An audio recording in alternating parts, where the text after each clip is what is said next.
Good morning students.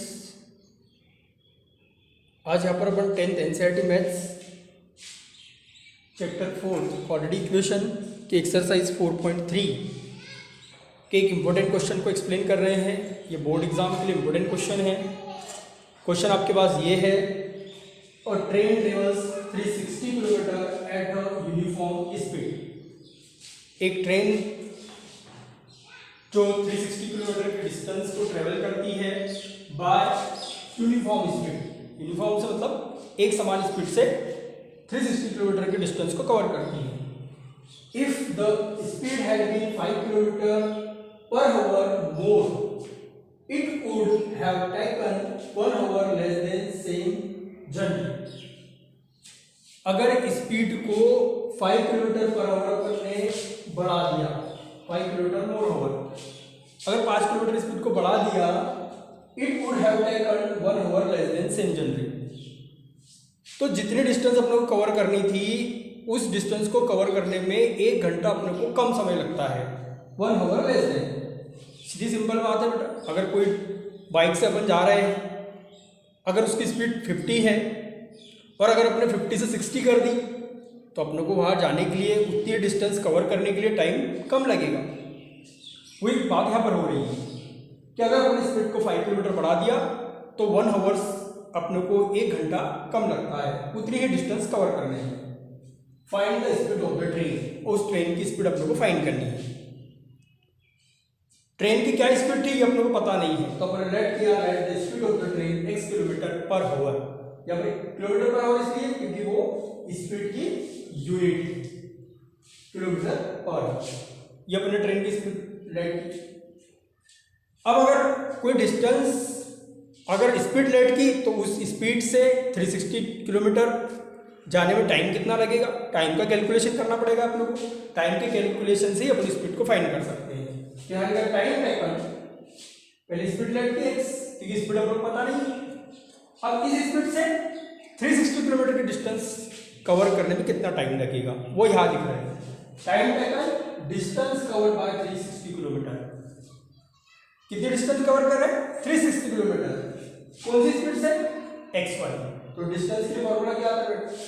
Time के लिए formula क्या था? कितना टाइम लगा है 360 किलोमीटर की डिस्टेंस करने में? तो टाइम का फॉर्मूला क्या है? Distance upon speed. इस डिस्टेंस कितनी आपकी? 360 किलोमीटर।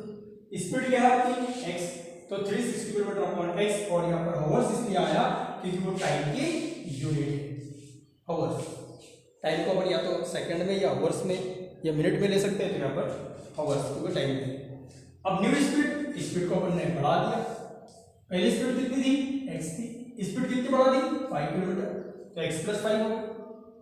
अगर स्पीड x + 5 हो गई तो time taken distance covered by 360 kilometre bye new speed. अब नई स्पीड से 360 किलोमीटर डिस्टेंस करने में कितना टाइम लगेगा, तो उसके लिए अपने को time taken by new speed, नई स्पीड। तो फॉर्मूला वही, डिस्टेंस तो अभी भी 360 किलोमीटर है पर स्पीड अब पहले x थी, अब स्पीड क्या होगा बेटा? x + 5। फिर टाइम का ओवर्स आएगा अकॉर्डिंग टू द क्वेश्चन। बेटा यहाँ पर किसको किसमें से माइनस करना है ये ध्यान रखने के लिए आपको इस बात का ध्यान रखिए इस टाइप के क्वेश्चन में कि आप लोगों को कौन सी स्पीड से ज्यादा टाइम लगेगा, इससे ज्यादा टाइम लगेगा, इससे ज्यादा टाइम लगेगा 360 किलोमीटर की डिस्टेंस कवर करने में। तो आप लोग इससे ज्यादा टाइम लगेगा क्योंकि इसमें स्पीड कम है और इसमें स्पीड ज्यादा है। तो जिससे ज्यादा टाइम लगेगा उसमें से जिससे कम टाइम लगेगा उसको माइनस कर देंगे। ज्यादा टाइम इससे लगेगा इसलिए इसमें से इसको क्या कर देंगे? माइनस। और कितना कम लगता है? 1 आवर्स। क्वेश्चन में लिखा है 1 आवर्स लेस। तो ये याद रखना, इसलिए ही क्वेश्चन है, इसी पर ध्यान देना है। ज्यादा टाइम में से कम को माइनस कर देंगे। तो यहाँ पर -360 = 1। ये अगर हो गया तो आगे का सॉल्व हो जाएगा। यहाँ पर बाय क्रॉस मल्टीप्लाई करेंगे, क्रॉस मल्टीप्लाई करके x + 5 का 360 + x + 5 माइनस x का 360 में 360x, 360x अपॉन में x + 5 = 1। आगे सॉल्व करते हैं। 360 का x में मल्टीप्लाई हुआ तो 360x,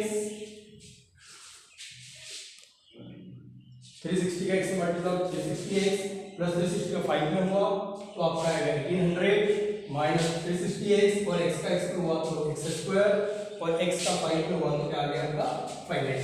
यहाँ पर सॉल्व करेंगे, क्या बचेगा बेटा 1800, इसका मल्टीप्लाई इधर हो जाएगा, 1 में कोई के वही आएगा, बाय ट्रांसफर करके 1800 का ट्रांसफर कर देंगे तो यहाँ कुछ नहीं बचेगा तो 0। ऐसे बहुत सारे क्वेश्चन कर चुके हैं और बहुत सारे ट्रांसफरिंग कर चुके हैं, तो अब आपको कोई दिक्कत नहीं होनी चाहिए। यहाँ पर 0 बचा, x² + 5x 1800 प्लस का जरा के माइनस का, और इस इक्वेशन को हम ऐसा भी लिख सकते हैं x² + 5x - 1800 = 0। तो यहाँ पर क्या बेटा अब आपको इसके क्या बनाने हैं फैक्टर। अब यहाँ पर फर्स्ट टर्म ये क्वाड्रेटिक इक्वेशन बन गई। अब इस क्वाड्रेटिक इक्वेशन को अपन फैक्टराइजेशन मेथड या कंप्लीटिंग द स्क्वायर या क्वाड्रेटिक फार्मूला मेथड से भी सॉल्व कर सकते हैं। पर अगर कंप्लीटिंग स्क्वायर और क्वाड्रेटिक फार्मूला मेथड से करेंगे तो क्वेश्चन और बड़ा हो जाएगा, इसलिए अपन फैक्टर मेथड से करते हैं। तो फैक्टर के लिए फर्स्ट और लास्ट लेते हैं, फर्स्ट 1 लास्ट 1800। अब ऐसे दो नंबर इनका इंटू करेंगे तो 1800 आएगा। अब ऐसे दो नंबर का पेयर लेंगे, ऐसे दो नंबर का जोड़ा लेंगे जिनका मल्टीप्लाई 1800 है, पर जिनको प्लस या माइनस करे तो बीच में कितना आना चाहिए 5 आना चाहिए। ऐसे दो नंबर का पेयर अपने को बनाना है जिनका मल्टीप्लाई तो 1800 आना चाहिए, पर जिनको प्लस या माइनस करे तो बेटा कितना आना चाहिए 5 आना चाहिए। तो अगर अपने को ऐसे समझ में नहीं आएगा तो अपन क्या करेंगे, जो अपना 1800 है उस 1800 के बेटा वेक्टर बना लो। 1800 वेक्टर बनाओ, 2 से डिवाइड होगा 900 आ जाएगा, 2 से डिवाइड होगा कितना आएगा बेटा 450 आ जाएगा। आगे 2 से डिवाइड कर सकते हैं 225 आ जाएगा। अब 2 से डिवाइड नहीं होता तो किससे होगा 3 से, 3 7 3 5 अगेन 3 से डिवाइड होगा 3 2 बचा 3 5 25। अब 3 से डिवाइड नहीं होगा 5 से, 5 1 5 और 1।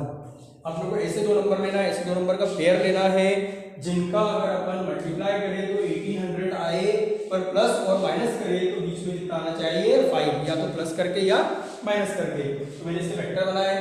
वेक्टर बनाने के बाद देखो 2 2 4 4 2 8 8 5 40 हो गया। बचे कौन कौन से नंबर 3 3 9 और 9 3 45। तो यहाँ पर देखो अपने पास 2 2 4 4 2 8 8 5 40 40 और 3 3 9 9 5 45। तो यहाँ पर अपने दो फैक्टर मिले, एक 45 into 40। ऐसे अपन इसके अंदर आपको पेयर इधर से भी बना सकते हैं आप, और उससे आप उन्हें इस टाइप से वेक्टर बना के फिर ऐसे जोड़ी पेयर बना सकते हैं। अगर आपसे डायरेक्ट बन जाते तो बात अलग है, नहीं बनते तो आपको इस टाइप से बनाने होंगे। तो 45 में से 40 चले गया तो 5 बचेगा, और 45 और 40 का इंटू कितना आ जाएगा 1800 हो जाएगा। तो इसलिए यहाँ पर वेक्टर मैंने 45x - 40x - 1800 को अपन 45 into 40 लिख सकते हैं। इन दोनों में क्या होगा हमारा x बचेगा x + 45, इन दोनों में क्या होगा 40।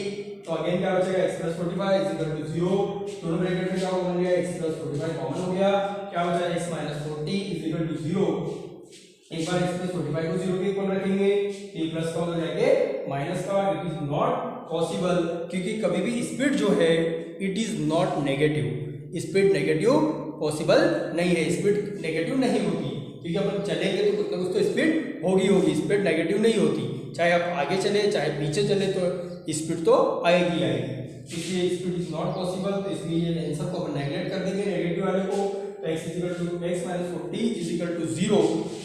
तो आपका क्या होगा बेटा x - 40 = 0, x = 40 the speed of the train, और स्पीड का यूनिट क्या रहेगा km/h। ये इंपॉर्टेंट क्वेश्चन है, बाकी क्वेश्चंस को अपन अगले लेक्चर्स में देखेंगे। Thank you very much.